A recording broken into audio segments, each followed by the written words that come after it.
Hello, everyone, and welcome to the B&T Sportstalk show. Welcome you all to this wonderful Sunday evening as we get into everything that happened in the great big world of sports. I'm your boy T. Next to me is B. Man, and forgive me, y'all, if I sound a little low-key. My head feels like a balloon. Just fighting with a little bit of cold right now, but I'm going to be okay.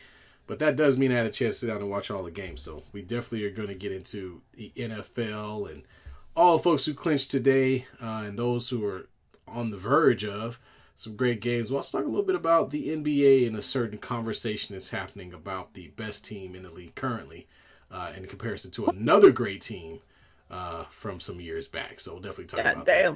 B, yo, how you doing, man? You good? I thought it was just me. Man, that sparkling water was getting to me, man. It was a lot way dying. It was the bubbles. Other than that, I'm doing great, man. It was a great sports week this week, dude. Yeah. Like a stupid debate, which I can't wait to talk about.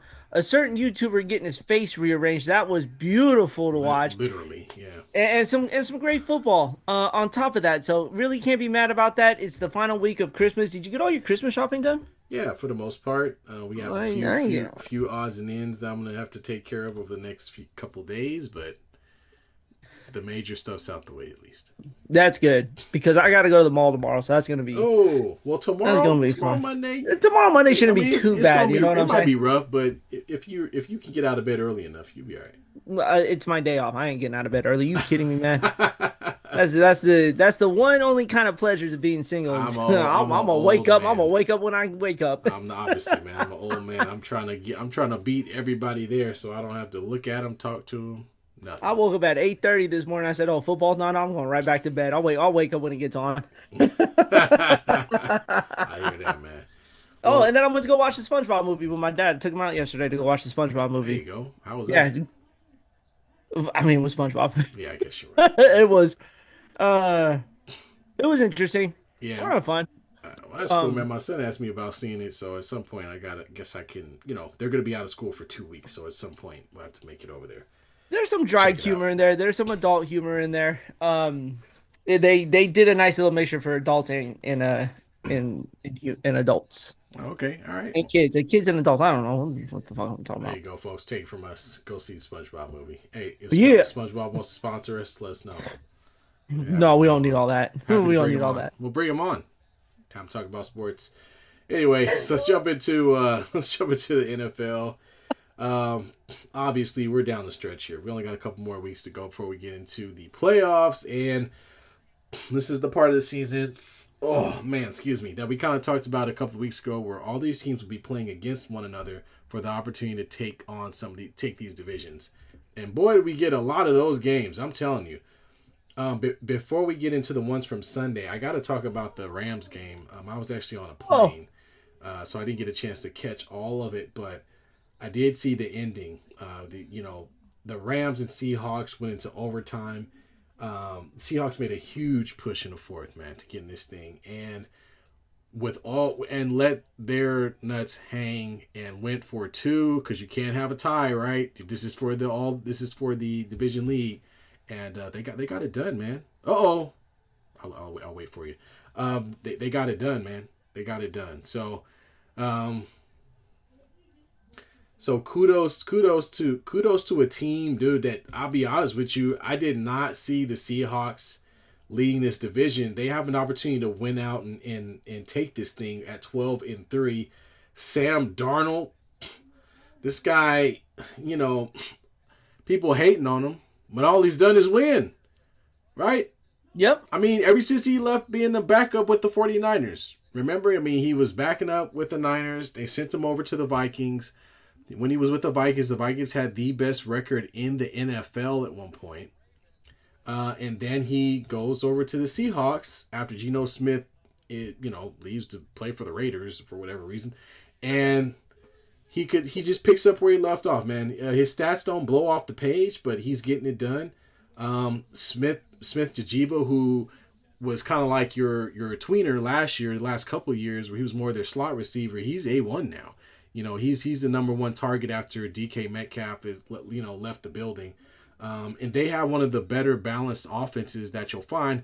Only other team that's more balanced than them offensively is the team that they played, which was the Rams. So I thought it was a really really good game. And Matthew Stafford, man, his arm, for a guy that supposedly is getting older, he seems to be getting better as the season has gone on. So got to give kudos to him for continuing to be an absolute monster. But I guess he couldn't do that without Puka Nacua. So. I mean, it was a great game all around Yeah, from both sides of the ball. Yeah. Dude, Matthew Stafford threw for 457 yards. That's crazy. Like that's wild. Almost, I mean, the overtime really helped with that. There, Yeah. Puka Nacua he got 225 yards and two tutties from that game on Thursday night, and I unfortunately had to suffer the back end of that because I am going against a guy who has Puka, and I started the fantasy football week in a hole by 45 points. You know what I'm saying? But the call. Let's talk about the call going on the 2 point conversion in overtime. Right? It had to be perfect, and they ran. It was the most perfect 2 point play that you can ask for there. Right? The LA Rams lost track of the one of the tight ends, right? Because I think they had another one on the other side, right? Yeah, yeah. And he went in there to pass block. Well, there was all this action going on the left side, left the middle of the field wide open. Next, he just By himself. Touchdown. Yeah, barely. Yeah. football hits the Rams are winning the game there. But again, only takes it takes a slim margin to win that game. So overall, I thought this was the game of the week. Yeah. But there was another game on Saturday that turned out to be the game of the week as well here in overtime. But man, that was just ballsy, man. Yeah, it was a great game, back and forward. No team gave up. Like I said, the Rams looked like they had a nice little lead in the third, and the Seahawks came out on fire in the fourth quarter and were able to get back in the game and make it happen. So you got to give a lot of kudos to Darnold. But then also, their running game was on fire. They were able to run the ball very well against the Rams, and the Rams vice versa, really. I mean, the Rams running game, also came to play as well. So, dude, I mean, honestly, this really came down to some really big plays. I mean, Puka Nacua has some catches in this game that are ridiculous. And just to have a weapon like that on your team, I mean, whew, man. I mean, and Devontae Adams is on the other side of the field. He didn't even play. Man, because Devontae got hurt in the previous game. He pulled up with I don't know, it's like some type of leg injury or something. But that didn't stop him. They did a good job, I thought, of holding down Smith Najiba throughout the entire game. But all of a sudden, he blew up in that fourth quarter late in the game. And in overtime, too. Yeah, and in overtime. So he really came to light. They had held him like 30 yards or something before then. So he busted out. Cup had a huge catch late in the game. They really came together as a team and made it happen. So kudos to the Seahawks, man. I didn't expect them to be where they are, but if they can win this thing out, they still are in the running for a first round bye because New England is losing to the Ravens right now. And so it's really going to be interesting to see how this all. Oh, excuse me, not New England. They don't have to worry about these. Yeah, I was about to say. They don't have to worry about New England. No, I think it's. I'm trying to think of who's the other team in the NFC. There's one other one. The Rams. The Rams are holding on to that. They were holding on to that number one spot, but now I think it's Seattle. Yeah. So I'm trying who is the other team that would have had the. Oh, the Bears. The Bears. There you go. Thank you. So so it's the Bears and looks like the Seahawks. Papa J, welcome in, man. Glad to have you in early. He goes, I watched the comedy also. It was hilarious. It's called the Seattle Sea Chickens versus the LA Lambs. Yeah. Coming as a Niner fan, you were rooting for the Seattle Sea Chickens because you needed them to win because you have the tiebreaker over Seattle. And if the Rams would have won, then you guys would have been in deep trouble here. So you could thank Seattle for doing that. I know it's harder as a Rams fan to do that, but hey, man, you had to root for Seattle. He goes, Rams are the only team in NFL history that got 500 yards in total offense and 3 turnovers on defense and still lost the game. I mean, that's how good this game was. Yeah. Like it wasn't enough to win. It really was just a big push at the end. I mean, they like I said, they were playing well up until that point. You know what I Yep. mean? But yeah, man. So another interesting matchup to kind of settle that out. So we've got Seattle running things. If they win out, how many games? They've only got 2 games left, I think. He said I wasn't rooting for Seattle. I was rooting for the Rams to lose. You were rooting for Seattle. Well, who's they gonna lose to? A ghost? Yeah.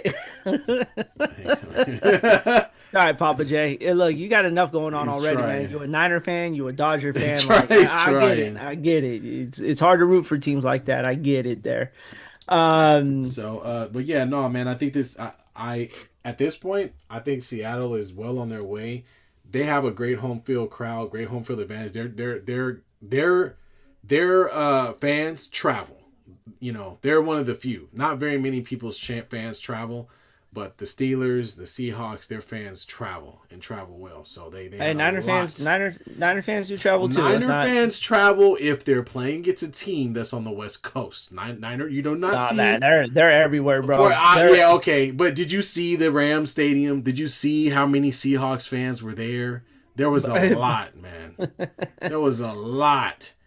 So man, I just think. Anyway, I thought it was a great win for them. I think Seattle's on their way to getting that first round bye. I really have no idea who's going to get into the Super Bowl this Well, year. they Honestly.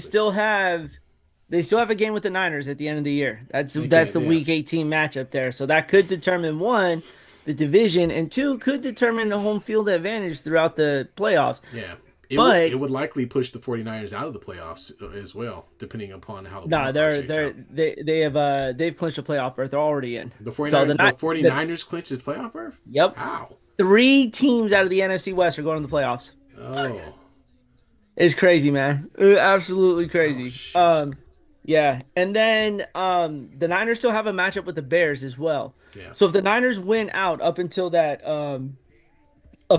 game against Seattle and Seattle wins out, then that game determines who's going to end up taking the number 1 overall seed. And Lord and behold, the Niners are playing for it, considering that they're hosting the Super Bowl this year. Yeah. Who would have thought, right? Yeah, again, it's back again. Get ready to bust those homeless over to the other side of the ocean. To Oakland. Oakland, Vallejo. So they can have stay far away from so here. they can have all their ESPN shows about an hour away from where the game will actually happen. Yeah, because they don't want to see the roughness going on. Only us Bay Area people know where Santa Clara is. So anyway, yeah, but it ain't San Francisco people. It's sure in LA. Oh man. So yeah, no, that was a great game. I'm trying to think of. So there were some other games also. You mentioned one game on Saturday. What game are we talking about? The Packers and Bears. Oh yeah. That was also a good game. Great game, man. It's a little slow to start off. It's pretty much unwatchable until they got into the second half, man. It was horrible. Bro, it was like 2 degrees out there. I'd be playing like that too. It's pretty bad. It was pretty bad. It was sad to see though, man, because I had a lot of high hopes for Jordan Love, and I just really feel like he, unfortunately, he got knocked out of this game. One, he took a concussion. He took a whammy. He took a head-to-head shot. Folks, I don't know if folks got to see that, but yeah, he took a helmet-to-helmet on a sack or a hit. Got knocked out of this game. However, the backup came in there and played his heart out, so I got to give that to him. Malik Willis is not, and he could be a starter somewhere. 100% he could be a starter. Should be, man. Because I thought once Love was gone, I thought that was the game at that point. But they kept it active. But you got to give it up to and B. I know you've been hating on this guy for a long time, okay? Because he's a USC guy, and he took some time coming out of the draft. And he spent that extra year doing nothing at USC. But Caleb Williams he's good. I mean, bro, I'm his number 1 fan. He's on my fantasy team. Okay. But so the audience knows, when this guy was getting drafted, there was a guy in the room ready to just drop the largest hammer on his head. Who? You. I know. You. He went to USC. Of course I'm going to drop that hammer on him. I don't care. Oh, man. Look, Caleb, I told y'all from the get-go, with this new coach that was coming in, it was offensive-minded. It was centered around Caleb Williams. They had a team that was kind of peaked a little bit towards the end of the year. Yeah. And then you bring in this coach, right? So there was a little bit of a learning curve. look what they're doing right now. Like that's Yeah. crazy, and they are still my dark horse to go to the Super Bowl here, and rightfully so because they took a big step in beating the Packers. Because let's be honest, the Bears haven't beat the Packers in a very, very long time since Yeah. Aaron Rodgers was out there. You know Yeah. what I'm saying? Yeah, And absolutely. so it's been tough sledding for them in regards to that. This wasn't an easy game to start with, but the throw he made to DJ DJ Moore Moore, oh to my win the God. game was an Yeah. absolute dime. And of course That I was was celebrating crazy. it. That was my fantasy. That was my fantasy points right there. So That of course I was was losing my mind.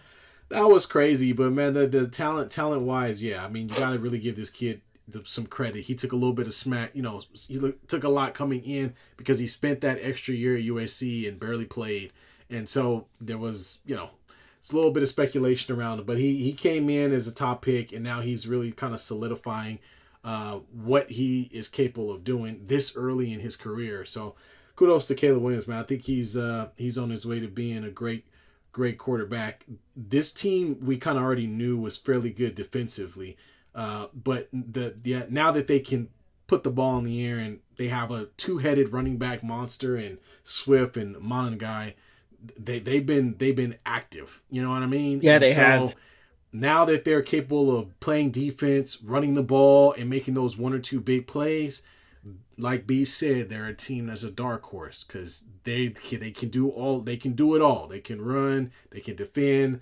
DeAndre Swift is like a Swiss Army knife. He can catch in the open in the open field. He can catch the ball. He can run. So they've got many different ways they can get after you. They're not the greatest offensive team, but they can make big plays. So kudos to them for getting it done because this was a huge game, man. This really helped put them at the top of the NFC North. And unfortunately for Green Bay, they lost their quarterback. I mean, so it's not, I would have loved to have seen Love not get hurt in this game. I said Love twice, but you know what I'm trying to say. But it's messed up that he got hurt, but Chicago did what they had to do. Yeah, they did. And yeah, I mean as you get towards the end of this year, injuries are going to start piling up quicker because it's a Yeah, long season. right. You don't want to see anybody get hurt during these times, but you still got to capitalize on it. And the Packers could have easily won this game with Malik Willis. So Yeah, they were right in yeah, there he with was that. And Malik balling, bro. I'm Willis was making sorry, he some was great balling. throws. Yes, Yeah, he was. So I don't think you can write the Packers off just yet. But again, looking slim now after this loss to the Bears, like it is going to get a little tough sledding with that there. So yeah, it is. And I'm trying to see if I can find the let's see the Bears' remaining schedule. they get the Niners. They've got the Niners got some tough games. Mm-hmm. Who'd have thought? Wow. Yeah. They, The Niners and the Seahawks. And then the mm-hmm. Seahawks. Wow. So yeah, man. I don't know, man. That's a tough set of games, Papa J, man. No, don't feel bad for him right Talk now. to me, Right? man. He just the Lakers are playing well, the Dodgers won the World Series, and the Niners are playing well. Yeah, well, we'll see. I ain't trying We'll to hear see. all that. The Niners have had some cupcakes this past 3 weeks, but we'll see how they do because they're gonna have to play some real. You're seeing what's happening in New England, and we talked about this, right? New England was doing good. They're ahead of everybody. They're feeling good about themselves, and they start playing really good teams, and all of a sudden, I don't know. They played the Bills, lost that. That was a close Yeah, game. Now yeah, they come into Baltimore. They're running into again. I'm gonna tell you this right now. You watch defenses around the league, and there's nothing more different than an AFC North defense here. It's it's tough brutal, sledding, man. It's in the bro. cold. Man, it's It's in the cold. cold, and they are looking to hit you and take a helmet off, Yeah, to say the least. and look, pain in the cold is worse. Okay, getting hurt in the cold is worse. Okay, a lot Yep. worse. Mm-hmm. My shoulder hurts right now. All right, Oh man, what was Papa J? I was ready to turn off the Packer versus Bear games many times. What was a good thing you didn't? Indianapolis yeah, coach Chicago and Seattle, easy peasy, baby. Ugh. that is not easy peasy, except for the fact that Phillip Rivers is the quarterback for the Indianapolis Colts. That's the only thing. But they almost went into Seattle and beat the Seahawks with Phillip Rivers. So they're gonna be at home inside of a dome. Phillip Rivers ain't got to worry about no cold weather. 44-year-old, don't The sleep guy, the on. guy played in San Diego most of his career, for goodness Yeah, sake. now he's in a dome. Yep. Stephon Diggs making money to pay his future child support. Love it. Wow. All right, so let's move on to Let's move on to another good game that had playoff implications, and that was Tampa Bay and Carolina, baby. What a game this was. The Bucks came in knowing they needed to get this done. Otherwise, there was no other way for them to get in the playoffs. And the Carolina had the same absolute problem. But the difference was the Tampa Bay had been on top of this division the entire season up until like last week when they were tied. So this game was everything for Carolina. And man, I gotta say, man, it's good to see that young kid back, man. Bryce Young? Bryce Young was out there making plays. Sure was, bro. The one touchdown where he jukes two people, rises up, throws the ball in the back of the end zone, touchdown. I mean, he was a gamer. I mean, and he made a couple plays with his legs, but made some huge passes, especially towards the end of this game to keep this team going. McMillan, never even heard of him until today, was out there balling. He's one of the top rookies. I ain't heard of that fool. Was balling, man. But this team had a lot of grip. Their quarterback was there. They didn't get a ton done on the ground. So a combination of their defense and making timely plays really, really put them over the top. So kudos to Carolina, man. Carolina's 5-2 at home right now, man. Yeah, that's man. Crazy. Yeah, that means they're going to host a wild card game if they can get. That's even good. And I'm telling you, man, that surge last year towards the end of the season, I think has really helped. Yeah. With kind of maintaining this. One, it also helps when you're in a really, in a division that as long as you finish 500, you're going to go into the playoffs here. But look, this team I don't think anyone expected the Panthers to at least even compete. No, it was the Bucks to lose. It was the Bucks division to lose. We both picked the Buccaneers to win this division with ease, right? And now the Buccaneers are another loss away from losing this division. Like they get Carolina back at home to end the year in week 18, which I said should be the Sunday night game. If they finish with the division on the line, I would love to see those two teams on Sunday Night Football. Wow. That was a play. It was actually. Honestly, I want to catch up to it. Yeah. We're good. Go ahead, go for two, chump.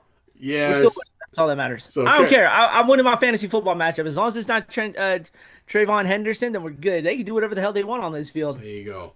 That was a good catch, though. That was a good catch. That was a good catch. Good throw, too. But, so Carolina, I would love to see Carolina in the playoffs because I like having those teams in there that you just don't know exactly what they're going to do. I mean, the Bucks have been there a few times. We know that they compete hard, but they just haven't been able to get over the hump. So it'll be fun. It's always great to see new blood and new teams in there. And again, like I said, man, Bryce Young being back in the mix after being benched last year, man, good for him. And we'll see how they bear it out the end with having Tampa Bay the last game of the season. Dude, the last game of the last weekend of the season, it could be monster. It could be a big weekend for the NFL. Yeah. You'll have a bunch of divisions on the line if that's the case. Yeah, you probably will because it looks like Carolina has the Seahawks next. So if they can't get over the Seahawks because they're playing in Seattle, then man, that game is literally going to be for the division and the right to go into the playoffs, which are some of the best games you can have. So absolutely looking forward to it. Another game. Let's see. What other games do we have that had playoff implications? We're watching one of them right now. The Bills and the Browns had a playoff implication on it? It did. I don't know why the Bills took so long to figure out they were playing the Browns. Let me see. No, they figured it out in the first half, and then all of a sudden they let them come back. Yeah, they let them come back a little bit.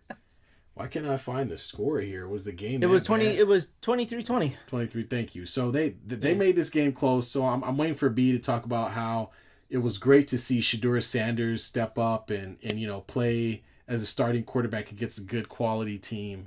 Oh my God, that's not gonna happen. We're gonna talk about. Come on, B. You said he could start the NFL. Come on. No, not. Are you kidding me? You missed me with that shit. All right. He had threw two interceptions because he get the ball over the defensive line. This was not a pretty game. This was all about Cook, man. This had nothing to do with either one of these damn quarterbacks. Hold on, Bruce. Bruce, my Christmas came so early this year because not only did Patrick Mahomes blow his ACL, but then Gardner Minshew blew his ACL today. You had two quarterbacks go down in a week span with the same injury. So Merry Christmas and Happy New Year to you as well. Good to have you in the chat, Bruce. But this conversation isn't about Shador Sanders. We will not be talking about it because it wasn't all that great of a game. Can we talk about Myles Garrett, please? Myles Garrett is getting ready to set the all-time single season sack record Yeah. on a team that is absolute dog shit. Yeah, yeah. I mean, but that's by choice. That's by choice. He signed the contract. He did, but you also got to remember he could have been out at any point. But he has stuck it through with this terrible ass organization. They've done nothing to surround him to even get him into the playoffs here. And yet this dude comes in and day out and competes at the highest level on one of the worst teams in the league here with one of the worst quarterbacks in the league. And yes, right, I said it. I don't care. But this is all about Myles Garrett, man, because what he's going to do here and set the sack record here is to be one of the greatest defensive ends of all time. Yep. It was a little bleak because he swung a helmet at Mason Rudolph in that fight that one year. Remember that? When he took the helmet and just said, and just smacked it over the head? Like, you would have thought it was the end of his career, right? Yeah. But it wasn't. He's actually made it a pretty good game. So kudos to him. Well, and James Cook as well. That was a hell of a game that he had today. It was definitely a heck of a game by Cook. I mean, he was the offense for the most part in this game. A couple of plays by Allen, but mainly it was Cook, man. Yeah, man. I mean, this game the Bills had to win, no question. The last thing they need to do is drop a game, especially with New England playing against the Ravens. They needed to make sure they keep pace. So. Good win for the Bills. It was a crappy game. Not over just yet, because New England only down 3 right now. Yeah, exactly. But it was a crappy game, I'll be honest with you, but they needed to get that win. I think you want to talk about the Jets and the Saints? No, I didn't watch that game. Myles Garrett going to eat kimchi this season. Can do what? What's he doing? Myles Garrett's dating the little the girl from she's a professional snowboarder on the Olympic team. What the hell's her name? Oh. I'm looking it up right now. Hold on. Myles Garrett. I can't remember her name, man, for the fucking life of me right now. Oh, Chloe Kim. Hold on. I got it. Chloe Kim. Yeah, dude. She's like 5'2", 89 pounds. Well, she could take a better punch than Jake Paul.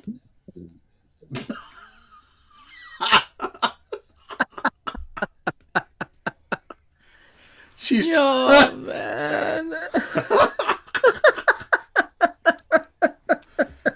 I'm glad. I'm happy for them. I'm sure they're having a great time. I'm sure he is. But Lord Almighty, that's gotta hurt. For a little Asian girl. Anyway, so we're gonna switch gears. Talk about the sack leader. Oh, yeah, I could go on, but anyway, we're gonna. Yeah, we can. What do you think? I'm sorry, but when you look at the picture, it just says a million words that I don't need to have said right now. I mean, it's her. Oh man. Well, right on, and I'm happy for them. Is all I'm gonna say about that. We're trying to get back to football here. How can you after seeing what that couple looks like? Man, hey. To each his own. Yeah, so other games around the league. We had the Chiefs and the Titans. No, the Jacksonville Jaguars and the Denver Broncos. That was a good game. That was a great game. It was. Jacksonville, out of nowhere, all of a sudden looks like a pretty darn good, well-balanced team. I thought Denver had been skating and barely beating teams the past few weeks anyway, and this was the one game they couldn't skate through. Bo Nix had some. I thought they played well, but that third quarter, I don't know what happened. Jacksonville just turned it all the way up, and once that third quarter ended, that was pretty much the end of the game. They put up 14 and I think on 2 consecutive drives, I believe. Correct me if I'm wrong. And I mean, I got to give it to him, man. Trevor Lawrence looked pretty darn. He looked good out there. He was He good was out running there. for touchdowns too. Yeah, he was running for touchdowns. He was long tossing gold hair touchdowns. He was, floating around. he was throwing dimes down the field. I was like, wow, I am thoroughly impressed. I forgot he was a number 1 overall draft pick just a few years ago. That's right. Handsome Squidward, baby. Handsome Squidward. No, Handsome Squidward indeed. Was still ugly though in my books. But hey man, this is a big game. This it was a big game for Jacksonville because they went in and beat Denver at home. Denver was undefeated at home for the longest time. So big win for Jacksonville on the road here. In regards to that, 4 touchdown performance from Bo Nix too, or not from Bo Nix, but no, Trevor Lawrence. But Bo Nix, 28 for 47, not really consistent, but threw for 352 yards, and they still lost. Yeah, well, they were playing a lot of catch up. That's what that was. Yeah. But ultimately, Bo Nix just couldn't make enough plays, and I just thought he didn't look very accurate as a passer today. He was doing what he could, but they didn't have it. The defense, the big plays that Jacksonville got, and this is why what's his name? Trevor Lawrence's pass yards are elevated. Is because the biggest plays they had were missed tackles by the Broncos. Like they had 2 plays on the edges where the guy catches the ball, the cornerback misses him, and he runs for the 30, 40, 50 yards. Washington had a huge one. And so it's just like a lot of this was Denver's defensive mistakes and not being able to wrap up and make tackles. That's where most of the big plays for the Jaguars. And one of the best defensive teams, one of the best defensive teams in the league too, having a lot of those missed tackles. That's not something you would have been saying about the Denver defense either. And it also scares you a little bit. If you're the Denver Broncos, you're going to go into the playoffs. You've clinched the playoffs at this point. Yeah. But you don't want to go in there limping because this is still a young team. This isn't a team that's been tested. You know what I mean? Nope, not yet. So I'm really interested. Like I said, I really love it. I'm really interested to see how Denver does. But this game today, Jacksonville was the winner, and they look like this is the best I've seen Jacksonville play in it for, I don't know, since Steve Smith. Got him. What got who? Oh, these dummies. They jumped off sides. It's against the Ravens. God damn it. False start. Fat boys. It would be funny if Sam Darnold is in the Super Bowl. The Jets and the Vikings, man, shaking my head. Oh, the Jets are the worst, man. Yeah, but that's where Sam Darnold started. I know this is where he started. Zach Wilson, Geno Smith. I mean, the list goes on and on. The Jets have pooped on rookie quarterback after rookie quarterback for the past 7 years or so. Like, it's been a while. Hey man, y'all can't be talking about quarterbacks from the dookies that you've been rolling out there. Hey! At least they're old dookies and not new ones. I'm asking the Raiders to draft somebody. I wish they could draft as many quarterbacks as the Jets did, because the Raiders haven't drafted any quarterbacks. The playoffs gonna be wide open, but the ratings will be down. I don't think the ratings are gonna be down. This may be one of the best years for the playoffs in a very long time. You're just saying Ravens who about said to be that? eliminated. Who said that? I didn't see. Is that Bruce? Take a wild guess on who said that. Oh yeah, it's got to be the Chiefs fan for sure. Yeah, because Patrick Mahomes isn't playing, nobody's gonna watch it. No, bro, just not you. Everybody else is gonna watch it. How the ACL's working out for you? Oh, baby, did you stop? What, me? You want me to stop? Okay, when Pat come back next year, he gonna have 2 more kids. I got my. You don't have 3. I'm taking the over on that. You don't have nothing else better to do. What else was out there today? Oh man. So we talked about the Jaguars, Broncos clinched, by the way, so they've already clinched their playoff spot. They're on their way to a first week bye. Maybe. Possibly. They got to win out because they got the Chargers, who play the Cowboys. And the Chargers, this is what I know about the Chargers. Some weeks they are the best team you've ever seen. Other weeks they are just absolute garbage. The last week they couldn't even put up, 13, 16 points or something. Now they put up 34. So the Chargers are very Jekyll and Hyde. Justin Herbert had one of the best games he's had all year. But this team is really tough to get a grip on. Well, we'll find out next week when they play the Broncos for the number one spot in the NFC West or AFC West. Yeah, that's for sure. I think it's gonna be a great game. And honestly, that could go either way, man. Can't even try to pretend like I know that could go either way. That could go either way. But let's talk. We're not gonna touch on this for long, but Can we talk about how crappy the Cowboys are year after year with good talent?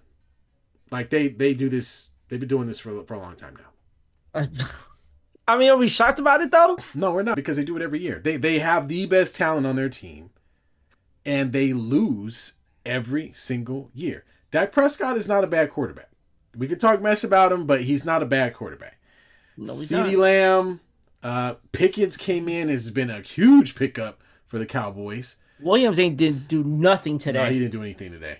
But for the season, he's been relatively good. Okay? Yeah. So this team Parkinson's pretty good. This team is, like I said, they're cursed. They're never going to win. They suck. They're garbage. There's enough. Jerry Jones has to die. He has to leave. He does. You just let it go, man. Let it go. Let your team be more successful without you. Yeah. It's okay. Hey, you really need to thank the Titans for winning today, bro. You really do. You mean for losing? No, the Titans won. They won. They stomped the Chiefs. That's right. They beat the Chiefs because the Chiefs came out there with Gardner Minshew. Got crapped on. Well, and now you guys have the #1 overall pick right now. Let's go. The Jets are 3-12. The Raiders are 2-13. Let's go, baby. Hey. And we made it look good too. Hey, we didn't just get blown out. Hey, we played a great. That was a really. Just stop. Just stop right now. That's a good game. Hey, that was a good game. Houston needed to win that game. Okay, we came out there. We balled out. Genty had a nice game. Genty was running, catching. He was doing a lot of great things. So I really enjoyed the game. But I'm glad they lost though, because if they win, then they're gonna lose their pick. So let's go Raiders. #1 overall draft pick, baby. Let's go. #1 overall pick. You're sitting right in the driver's seat. You got 2 weeks not to screw this up. That's right. 3. Technically. And now I'm hearing what's the news that they're gonna make Tom Brady's gonna have more say over the team without actually being on the payroll somehow, or he's not a general manager or whatever. I don't know. But I think that should be interesting. Very interesting. Yeah, it would have thought those words would come out of your mouth. Oh God. Tom Brady. Oh, did we already talk about Pittsburgh and Detroit? No, we haven't talked about that. But you talk about games that started slow. Jeez, man, this game was even slower. It did, man, but it kicked up in a hurry. That fourth quarter was ridiculous. I mean, they were going back and forth. Aaron Rodgers had his hands over his eyes at the end of this game, man. It was so crazy. But man, I feel bad for Detroit. I thought they had a great story coming in, and they've really been kind of underachieved the 2 years after that first season, and now they're down at 8-7, and they're pretty much looking at elimination at this point. But this game, man, it was up and down in the fourth. It was a really good game. Amon St. Rob didn't have much of a game at all, but came through late in the game to get him some big plays. The Steelers kind of gassed out in the fourth quarter and gave up it was a 17-point lead. Yeah. They had a 17-point lead, and they gave just about all of it back. And what the heck? That's embarrassing. Did you see that? Is that not pass interference? Is that not embarrassing? Why did he not catch that ball?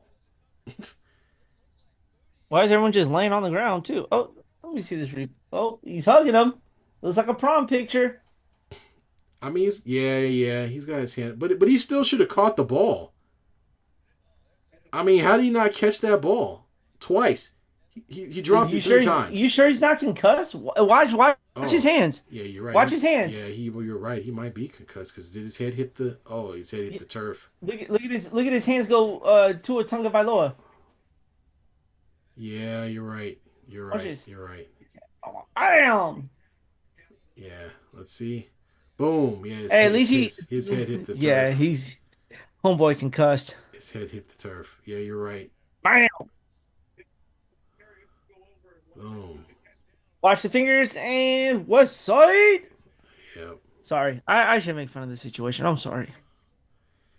Oh, they got his head. They got him up off the field real quick. So I guess he's all right.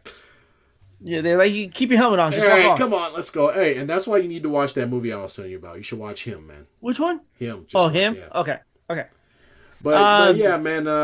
Where were we? Yes. So the Steelers, B, you need the Steelers to lose this game for your Ravens at least. Oh, duh. And they were trying. They were trying. You know what I mean? They did not play very well. They had a couple of really big plays. Gainwell, my goodness, did you see that catch where he was on his back? Oh, trust me, I did because I kept his ass on my fantasy bench, and that's the third week he's dropped big numbers. I'm like, well, and watch, the one day I start him, he's gonna like just shit himself that one week. Gainwell and Warren were off the chain, man. The Steelers were able to get some huge runs late in this game in order to keep the lead, man. But other than that, that was it. I mean, their offense wasn't doing a whole lot. That running game was doing a majority of the heavy lifting. And when stuff got tight, Detroit had a huge opportunity to win this game 3 different times. Not only did they get the plays to get down the field, they got to the goal line, they scored, but then had it called back, and then they had 2 plays called back on offensive pass interference. Unfortunately, which would have won them the game. So you got to say it, man. It's just this is not Detroit's year. This is not their year. After a game like that, where they came all the way back, went all the way down the field, they got all the way to the 1 yard line. I think it was maybe 3 yard line, 3 or 4 yard line. And then the penalties just and then they started going backwards, and then the penalties, and then it was sad. It was very sad to watch. But hey, sorry, Detroit, y'all out because Chicago won. They beat Green Bay. There's only a couple games left, and unfortunately, it doesn't look like Detroit's going to have the opportunity to play in the playoffs this year. They are going to. Oh well, too bad, so sad. Back to the original Lions, you guys go, you cowardly bastards. Well, the NFC North is flipped on its head. If you remember, it was Detroit, Minnesota.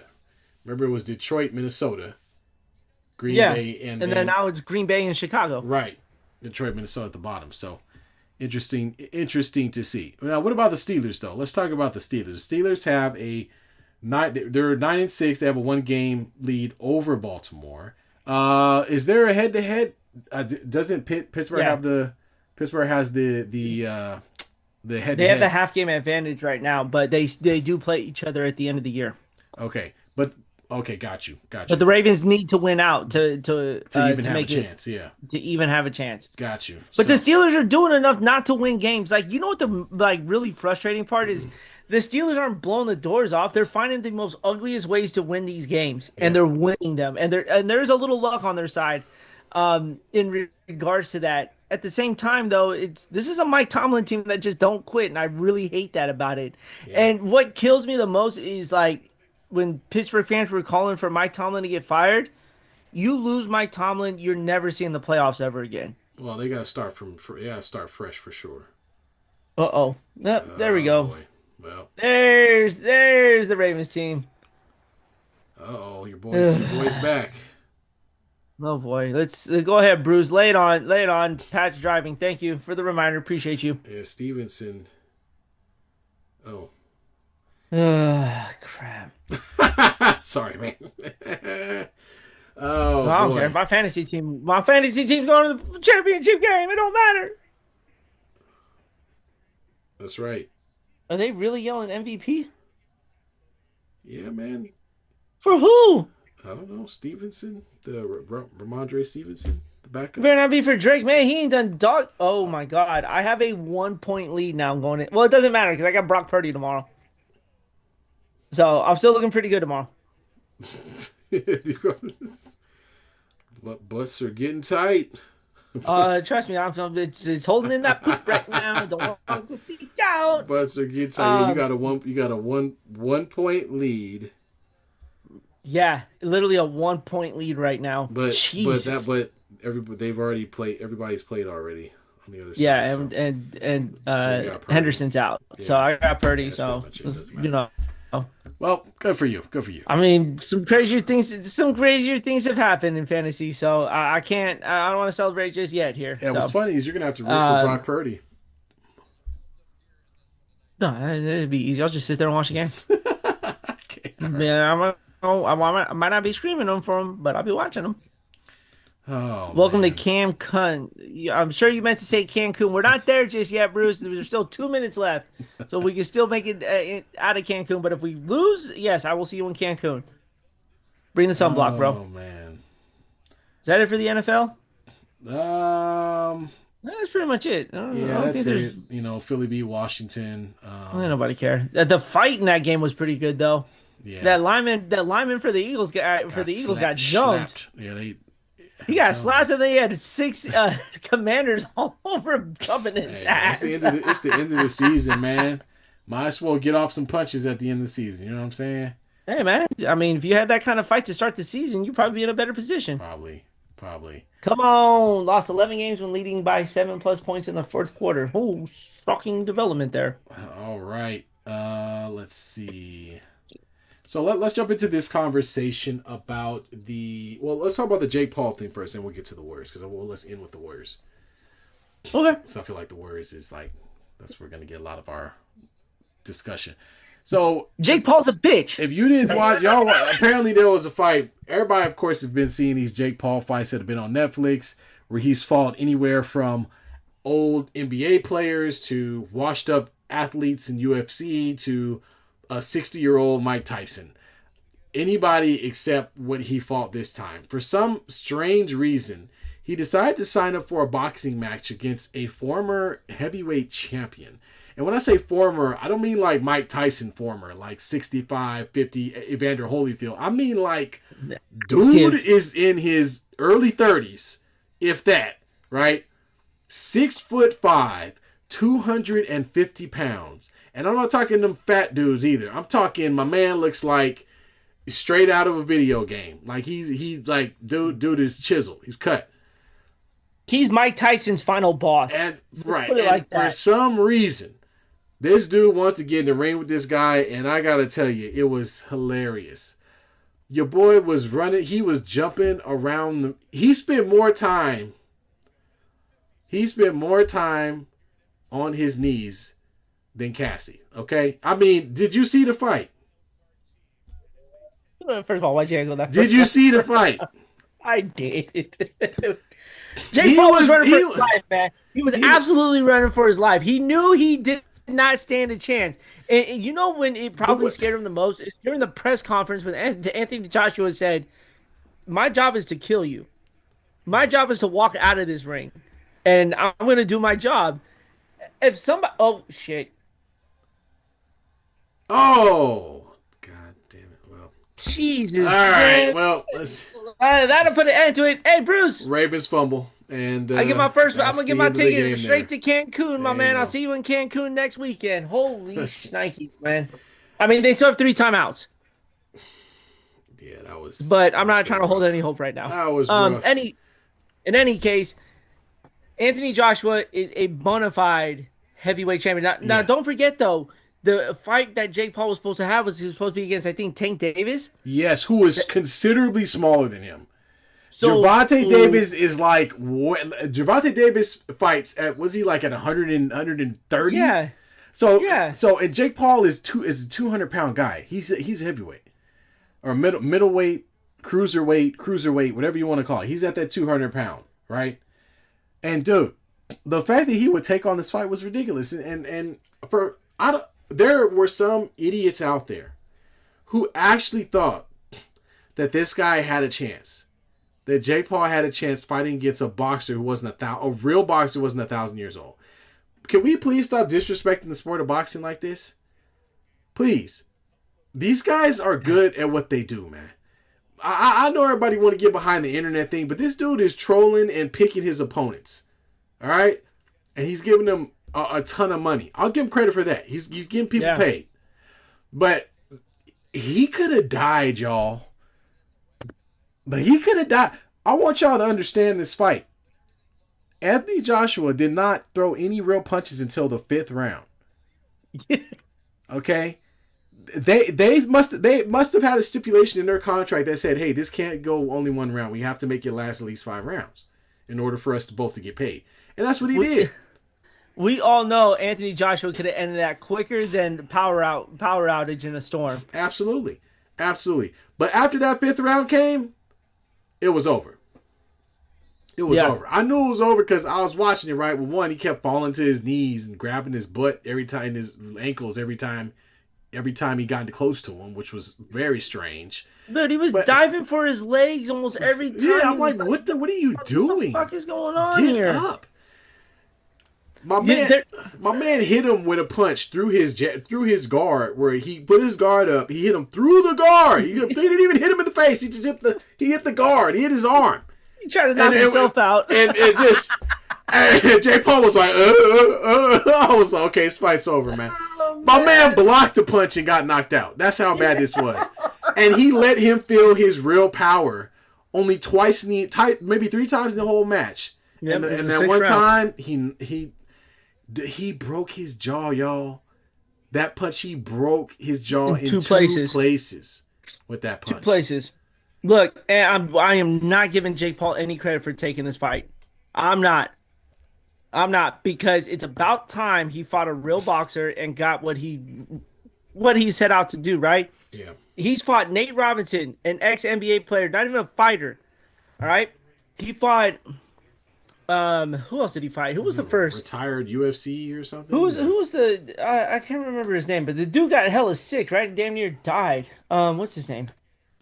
Let me see. Yeah. Basically fighting just anybody that's not a real boxer. No, Ben Askren. He fought Ben Askren, right? He fought Tyron Woodley twice. He's fought Anderson Silva, Mike Tyson. Let's see here. He fought Julio Cesar Chavez Jr. Did you know about that? Julio Cesar, yeah, I think so. Mike Tyson. Who else he fight? Tommy Fury. Tommy Fury beat him, but didn't knock his ass out. Yeah. Right? And then Anthony Joshua comes in here and damn near ripped his head off. I enjoyed it, man. That was one of the cleanest right hooks I've ever seen. Yeah, he set him up with the left jab to the chest, and then night. Good night. Go back. And then did you see his face at the end when he was like, he was like, "Whoa, that hurt, guys. That guy's strong."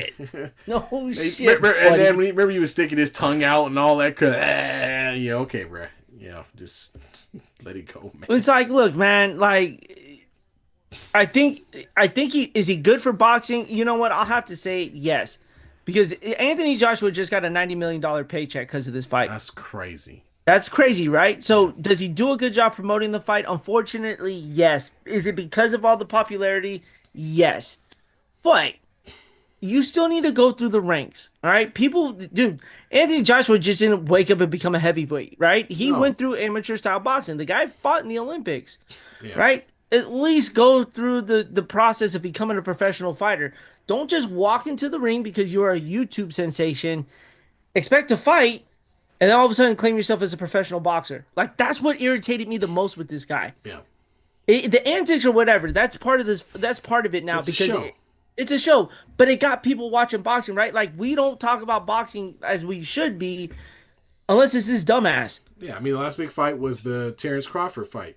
Against Canelo Alvarez. So, look, man, I'm glad, like you said, it brings something to the sport where people can watch it. But I hope people do understand when you're up against number one, if you're not familiar with boxing, there's a reason for weight class. That's number one.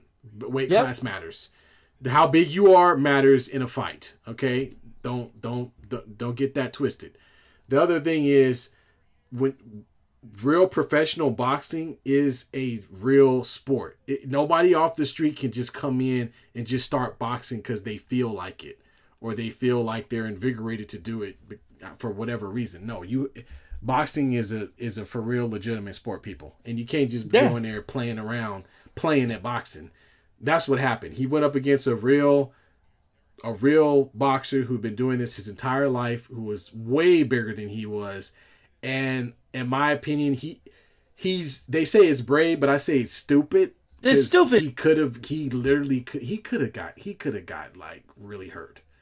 I mean, he did break his jaw, but it could have been a lot worse than that. Yeah. And Joshua didn't go full bore on him. He didn't just try to kill him or anything. He set him up. You bring up a good point, right? He didn't go full bore, but he caught him flush. Yeah, that's all he had to do. And One shot. Yeah.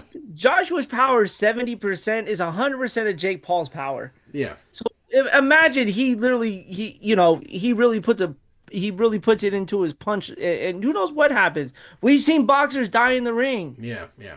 because of these headshots here, right? They're not wearing protective gear in amateur boxing in the Olympics. They wear protective headgear, Yeah. so no one goes dying in that ring. Yeah. But this is different, man.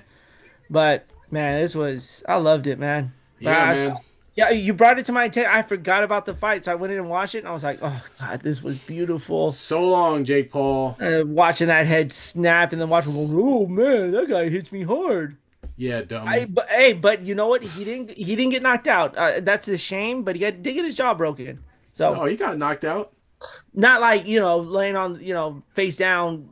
Oh, well, they would have stopped the fight before that because if you remember, he had already been knocked down 4 times. Yeah. So dude was not. He was not. Anthony Joshua looked at him and was like, "Dude, you guys really want me to finish this? Because I will." Like he warned him, and then Jake Paul's hands were like this, right, when he threw the right hook. And I'm like, "Dude, put your hands up." He's been doing that the whole fight. What are you doing for protecting your chest? Ain't nobody care about your chest. He's gonna hit you in the face. What the hell? He's sitting there like this, like, "Oh, hit me now!" It's like, pow. Bow. That boy whole mouth. Do you see the slow shot of his mouth? Look like I loved it. Oh, it was great, man. That boy took an ass whooping. Man, he took a shot. Yeah. Oh man. Well, let's move on from boxing into the sport of basketball. And apparently, there's some weird debate going on about how great the Oklahoma City Thunder are, even though we've only played about maybe 30 games. There's been a lot of talk about them trying to get to the single season record. That is currently held by the 73-9 2016 Warriors. Hopefully I'm getting that right. But for some reason, 2015, 2016 Warriors. Yeah. But for some strange reason, that argument is turned into something completely different. So, talk to me, bruh. Bruh, this conversation is so ass backwards. So Oklahoma's on pace right now to smoke the Warriors record, right? Or at least tie it, right? Yeah. But they're not comparing that team to the Oklahoma City Thunder. You know who they're comparing the 2025 Thunder to? Is the 2017 Golden State Warriors, the first-year Warriors with Kevin Durant. Yeah, no. And I don't know where this debate came from. It's come across my entire social media feed. I'm like, who's talking about this right now? Right. We had to deal with the conversation with the Warriors when the Warriors beat the Bulls record, right? The whole conversation is that 2015-2016 Warriors team. Which I understand. Okay, we can talk a little bit. That's a legitimate argument, right? Because they just got done beating the record. Now it's like, oh, well, they didn't win the championship, so it doesn't count. No, stop it. They beat the record. Yes, the Bulls went on to win a championship, right? But the Warriors went and lost to the Cavs in the most worst way possible. Yeah. But you can't talk about the 2016-2017 Warriors and not think that any team on the face of this earth was going to beat that team that year. If you beat them in the regular season, like that was one thing. Taj, I'm going to read this lineup to you. I'm not even going to talk about the bench. You had a fresh off, a unanimous MVP Steph Curry, number 1. Yeah. You had number 2, the second best shooter in the league in Klay Thompson, prime two-way defending Klay Thompson. Before the knee injury, right? Yeah. And for anyone who wants to argue, just watch what he did locking up the team's best player. He did a hell of a job doing that. In the 3, you had prime Kevin Durant, fresh off of a 7-game loss to the Warriors. Yep. Right? Cool. You had Draymond Green, prime Draymond, defensive player of the year, first team all defense, all this other stuff, right? Yeah. At the 5, it really didn't matter who was at the 5. I mean, you had, I think who was starting? JaVale McGee. Oh, okay. We were rolling out JaVale McGee. I remember that. Yeah. But let's be honest, though. JaVale McGee as a Warrior was probably one of his best years. He was a lob threat. Good. Yeah, he was a lob threat. That's all. Okay, cool. There's your starting 5. So let alone, when you look at that starting 5, right, T? Yeah. SGA versus Steph Curry. Prime Steph Curry.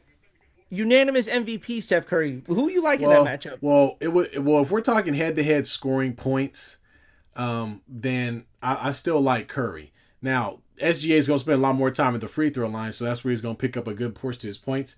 But the issue here is that that's not even going to be the matchup. You got to put Lou Dortz on him. So Lou Dort playing him, and I like the Curry matchup, especially talking about young Curry in his prime, because I think what a lot of people forget about this Warriors team is that as prolific as they were offensively, they were also extremely good on the defensive end of the ball. So you couldn't just count on, if I just shut down Curry, everything else will work out for me, because you still had to contend with Kevin Durant and Klay Thompson, who could go off for 26 points in a quarter, or 36 points in a quarter. For 60 points, dribbling the ball 11 times. Right. So there were too many great perimeter players on the Warriors team. The OKC doesn't have the amount of perimeter. They're not even that even close at all. But my bad, I'm getting away from it. But yes, I would take Curry over SGA. And you're okay. So now you got that right. But you're right. Dortz is going to have to go and guard him because SGA is not guarding him. No, he's not. Who is SGA going to guard? He's going to get stuck with Klay Thompson. Yeah. And Klay Thompson is run. Remember, these aren't spot up shooters, right? These are off ball shooters. Yeah. These guys are running through screens. They're going to run you through. OKC is one dimensional. It is one offense, and it all surrounds SGA, and rightfully so. But the movement around the ball, that's what it's going to just lock that team up every single time. Because you have two players that can run around and go get a shot without even touching the ball. Yeah. And make themselves open. So who's guarding Klay Thompson? Well, you got to think about it. Put Jalen Williams on him. Okay, so no. Well, yeah, you have to pick between, because the problem is Durant. Because you gotta between Williams and SGA, you have to figure out who's gonna guard Klay and who's gonna guard Durant. But remember, Durant is 7 feet tall. He's not 6'9". Even though his stats say that, he is not 6'9". He is 7 feet tall. Yes. So you might even have to put Chet Holmgren on him at some point. So it's just. So you know what that means? Chet Holmgren comes out of the paint. Oh no, he's gonna have to, because the Warriors never played. Warriors don't play in the paint like that. No, but when the centers were getting pulled out of the paint, that was an easy lob threat. City. It was lob threat or back cut city. Yeah.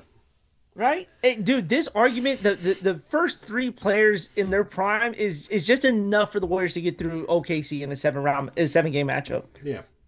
Then you have Draymond Green. Yeah. Draymond Green's locking up SGA. He can switch off. He can switch off to whoever. I think Draymond is going to help you all. He's going to help you in this lineup because he can play Jalen and he can play SGA at points. Not a lot, but he can also play Chet. So he's one guy that can guard both Jalen Williams and Chet Holmgren. And I think that's where you get some continuity, where you can't just switch off and find a mismatch as easily on that roster. Because the only mismatch on the roster defensively, you could try to say Kevin Durant, but he was tall enough. Or it's going to be Steph Curry. But Steph Curry's not going to get caught guarding Jalen Williams very often. Oh, we had Zaza Pachulia in the center position. Oh man, you guys had two enforcers. You had Green, and then you had Zaza kicking people and sliding his feet under their jump shots. Oh, you mean Kawhi yeah, Kawhi Leonard to anybody? All Warrior fans who deny that, come on, man. Yeah, stop. He took his ass out. He put that size 25 out there, and he took him out of the game. No. All right, cool. So we can establish that the Warriors starting five is just hands down better than the starting five of the Thunder. If you want to take it deeper, I think you have to look. I'm talking team wise. Yeah, team wise. But if you have to look at the style of play too. And OKC is one of those teams that's very good at defending as a group and getting on the other side of the ball. They're very good at they're young. They can get up the court and get quick shots at the rim. They're great at turning turnovers into points, right? The Warriors. I know. I'm about to get to it. The problem is as the OKC is going to turn those turnovers into 2-point shots. The Warriors are going to turn them into 3-point shots. And I lived through this, y'all. And if you're not old enough to remember this, then you need to shut up and sit down. But the difference was the Warriors would roll up threes. Okay. Yes. So it wasn't. You're playing a team that would exponentially change the turnovers into 3-on-3-on-3. It's not the same as I get picked, layup, 2-point shot, right? Get on the other end. Oh, damn, we turn the ball over again. 2-point shot, timeout, right? That's not what happened with the Warriors. Warriors were live ball turnover 3, right? Live ball turnover 3. You come back to the other end. Rebound, pass, no dribble, 3. Okay? I'm not even talking about on turnover. Just pass, no dribble, 3. It was Draymond to Curry to Clay. Draymond to Clay to Curry. Draymond to Durant. And it would happen all the time. And then on the next play, you go back. Okay, great.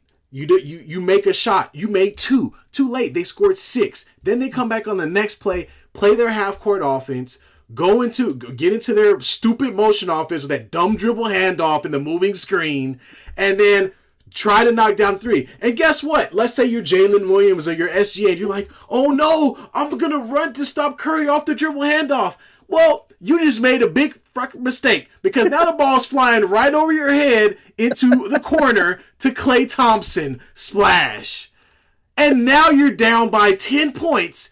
You made 2, but they scored 10, and you don't know, or they scored 9 or 12, and you don't know what the hell's going on. Your coach calls timeout, and I'm not making this shit up. No, the teams are in the huddles, looking around at their coach, and the look on the players' faces was, Coach, really?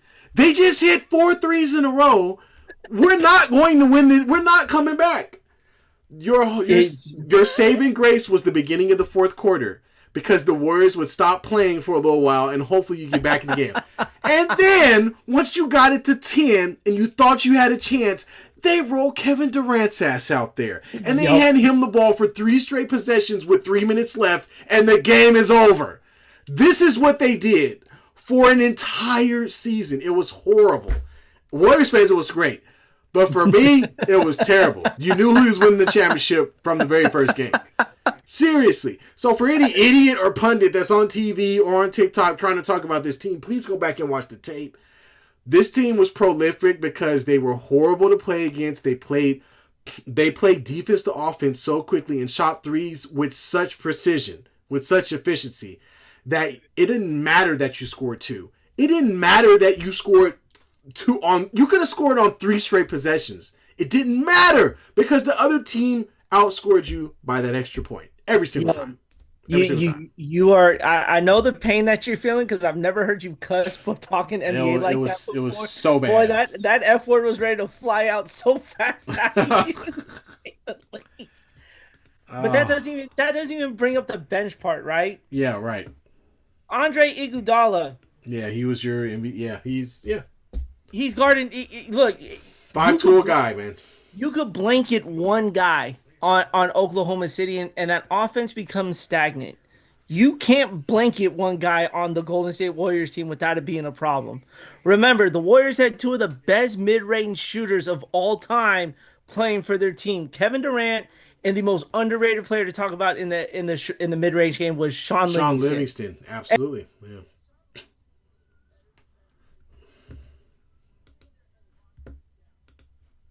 Yeah.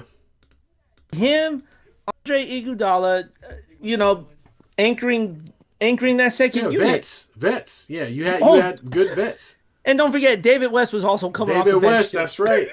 And it's not like he was washed up either. No, he could still play in the post. Yeah, absolutely. And that's another guy who, within 10, 15 feet of the hoop, it was an automatic switch. Yeah. So the Warriors had those. They were solid so far up and down the lineup, man. Like you said, it was unfair, because teams were going into the locker room up big, and then all of a sudden they were down 30. Yeah, it didn't matter what the score was until after the third quarter. And that's when the Warriors team of being the best team in the third period or third quarter really took off. Yeah. Because all the damage the Warriors did happened in the first 5 minutes. And at that point, teams were so defeated, like you said. Who are you stopping? Yeah. Well, you're thinking about a team that can go on a 12-0 run in 30 seconds. I mean, there isn't much you can do about that. And that's what I was describing when I said, steal 3, quick ball comes off the rebound, Draymond, Clay, Steph, 3. That's 6 points. And you didn't do anything wrong. You made 1 turnover, right? And then on the next play, oh, we actually did something, guys. We got in front of them. Okay, now they're in their half court. There's three. And so it's once they got on that run where the shots were falling like that, it was synergy. It was a lot of synergy, and generally you didn't see that with very good teams. Usually it's usually my turn, your turn. But the Warriors didn't play like that. The Warriors were like when Klay started making shots, then Curry started making shots, then Durant started making shots. It was circular, and you had to pick your poison. And unfortunately, there was nothing you could do because then like you said, then Andre Iguodala is standing in the corner. Remember, he could knock down a corner three with regularity. He just back cut and go right to the rim. Alley-oop, dunk. No big deal because they're too busy worried about the three guys that can pretty much obliterate you at any point in time. So just imagine, right? Right now, the league still fears when Steph Curry is wide open. Yeah. Like that, he's the only guy in the league that gets guarded the minute he touches the ball and gets double teamed. Full court, yeah. Okay, cool. So you do that, but you've got two other snipers on the court still. Yeah. Clearly. One guy needs the ball in his hand. The other guy doesn't need the ball in his hand. He can just run to a spot, come off that off-ball screen. It's a three. All in your face every single time. Yeah, no, it was a tough time. It was rough. The Warriors were 73-9 when they lost that final. So they get Kevin Durant, they 67-15. Yeah. They lost just a casual lost one game in that postseason run, and that was to the Cavs in game 3. No, game 4. They lost game 4, and then they gentlemen sweeped them in game 5. But this isn't even a debate. You could throw any team out there that you want to talk about the all-time greatest, and it's really hard to compare that they were going to stand toe-to-toe with that Warriors team. Yeah. Like it's something that we got, like every NBA fan this generation got to witness. It was some of the most beautiful basketball. And like you said, T, as a fan, not a fan of the Warriors, you hated it with a passion. Yeah. But you don't see that style of offense anymore. You don't see movement like that anymore. Nobody has those players. No, it's even if you had them, people don't do it anymore, right? Because it's all about let's get our best player, let's put the ball in his hands, right? Dribble the ball for what, 15, 20 seconds, and then pick and roll.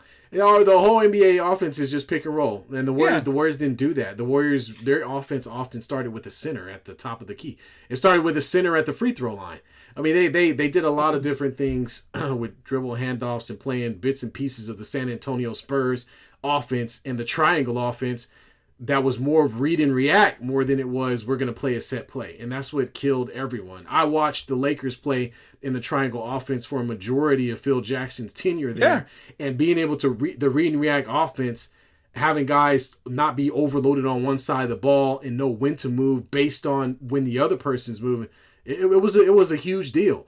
Now, Kobe would break the triangle a lot. I'm pretty sure people have seen this before, right? Yeah.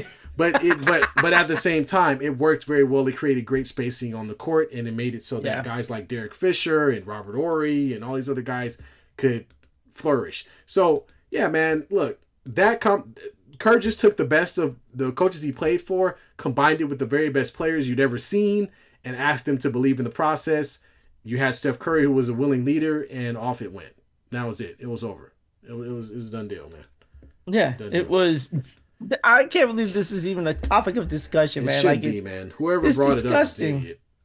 How could you sit there and just have that blatant conversation like that? It's the team's off to a great start. It doesn't matter. Like, it really doesn't. Yeah, we got to give it time. You know what? Even to that 2015-2016 Golden State Warriors team, it's still maybe not even a close conversation. It's still yeah. I still think that team still can beat OKC as it stands, and that's just because they don't have Steph Curry. I mean, you don't have the two best 3-point shooters in the history of the game on the same team. OKC is not that's not how they play, and it's very difficult to defeat that. And you got to remember, look, the way they play these days, everybody named Mama is shooting threes. You know what I'm saying? Mm-hmm. But we're talking about a team that had enough balance where they could also shoot the mid range too. So you got enough to go around with that 2017 with Kevin Durant there as well. So no, we don't even know if OKC is gonna beat the record or win the championship this year. We don't know that. So let's see who's dude. Curry averaged 30 points a game in that 2015-2016 season. Yeah, Draymond was averaging 9 rebounds and 7 assists per game. Yeah. Name me someone on OKC who's averaging 7 points or 7 assists a game. No, man, that's not how they play. Yeah, it's a different style of basketball. You know what I mean? So I'm gonna read you some of the names from that 2015-2016 team. Obviously, Klay Thompson, Steph Curry. You had Maurice Spates, who for Most being Spates. most Spates being the dude, the Most ugliest Spates. He character from the sure Fifth is, man. Element. Still, it was Mo Buckets. He didn't Mo earn that name Buckets. just to be giving it to him, right? Yeah. You had Brandon Rush. Yeah, I remember Brandon Rush. Yeah. He wasn't the greatest, Nah, but he wasn't.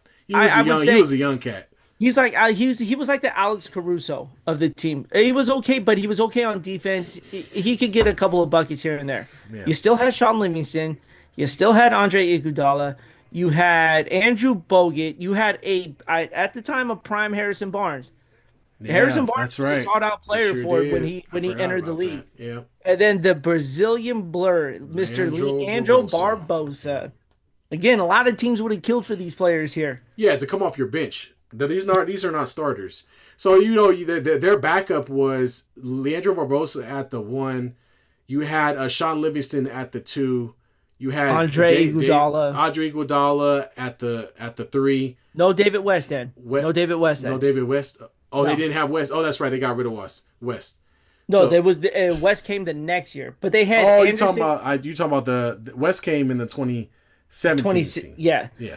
they had Anderson Varejao. Anderson, there you go. Who else? Sheesh. Festus Ezeli.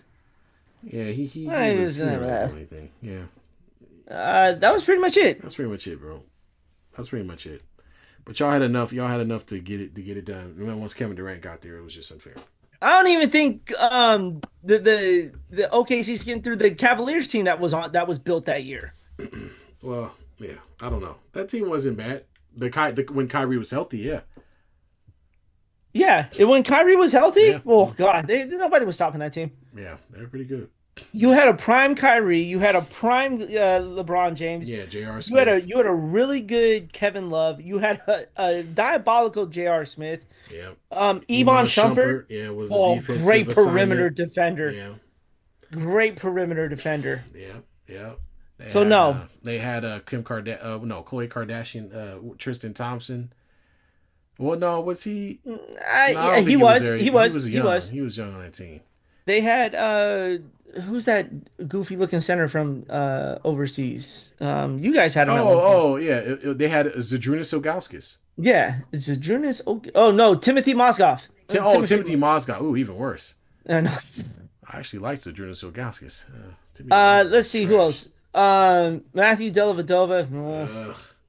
Richard Jefferson. He could jump out of the building every once in a while. He gave them that OG lift. That's what they needed. He did. Dante Jones. He was old. He was old by then. Very. But I would put up that Cavs team over the OKC team all day. Well, you had Prime Braun and you had Kyrie, so That's all you need to say is Prime Braun. Nobody was stopping Prime Braun. I mean, we talked mess about him, but at the end of the day, my man was averaging like 50 points a game in the playoffs. It was ridiculous. 50 points and about 40 rebounds. For real, it was Going crazy. 50 minutes. It was wild. Was crazy. Yeah, and one of the reasons LeBron does not have as many championships as people say he should is because of that Warriors team. Yeah. Like, we have to remember that. I know, and believe me, I'm not a big LeBron fan. I'm a Lakers fan, but at the end of the day, when we look at the legacy, you do have to look at who they played. In my opinion, like, you have to look at who they played.